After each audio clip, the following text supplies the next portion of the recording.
At the moment, fear is simply part of being a journalist. It shouldn't be. Last week, 5 journalists were murdered at the offices of the Capital Gazette, a local newspaper in Annapolis, Maryland. Assistant editor Robert Hiaasen, editorial page editor Gerald Fischman, sports reporter John McNamara, sales assistant Rebecca Smith and community reporter Wendi Winters were all shot, with others injured and yet more witnesses to the attack. Much has already been written about what this means for journalism, and for local reporting in particular. But the story is not just about journalism. As with many perpetrators of mass shootings, Gerald Fischman also had a history of misogyny. In 2010, he had contacted an old-school friend. Disturbed by the frequency and tone of the messages, the woman stopped replying. This turned into a campaign of harassment. The Guardian reported that he told the woman that "you can't make me stop. I know all these things about you."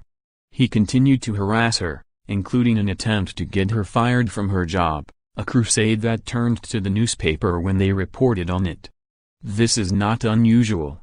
According to campaign group Everytown for Gun Safety, 54% of mass shootings between 2009 to 2016 included violence against an intimate partner or family member. Other high-profile shooters have had a history of domestic violence. The Pulse shooter, for example, had raped and beaten his wife prior to the incident. Devin Patrick Kelly, who killed 26 people in a Texas church in 2017, had previously been court-martialed for assaulting his wife and child.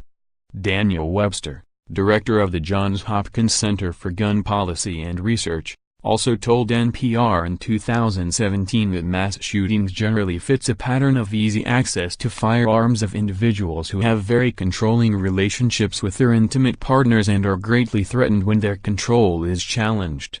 This intersection is particularly terrifying for female journalists, who are often on the receiving end of threats of physical and sexual violence. Across the world, women journalists face threats of violence both online and when reporting, to the extent that many of us just accept it as part of the job.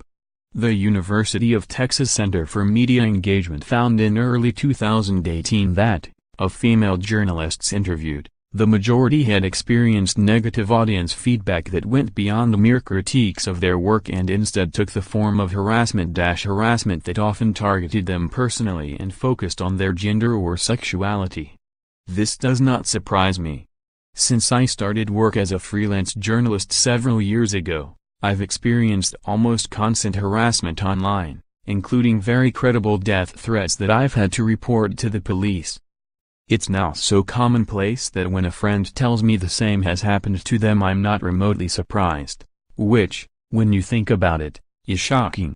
I'm lucky. Most journalists will not have to experience the horrors that the staff of the Capital Gazette went through. But death threats against journalists are on the rise, too. Following threats to CNN earlier this year, the Committee to Protect Journalists issued a statement saying that it had received more and more calls from journalists. As the rhetoric towards the press emanating from the highest levels of government has grown more hostile, CPJ has received calls from journalists in the U.S. who say that they have received death threats, it wrote. We have long maintained that when leaders use their platforms to vilify the media, they expose journalists to unnecessary risk. It appears that the problem is getting worse, not better. Tackling the harassment and safety of journalists is obviously a complex issue. But taking us seriously when we complain about harassment online, particularly when it is gendered, would be a good first step. At the moment, fear is simply part of the job.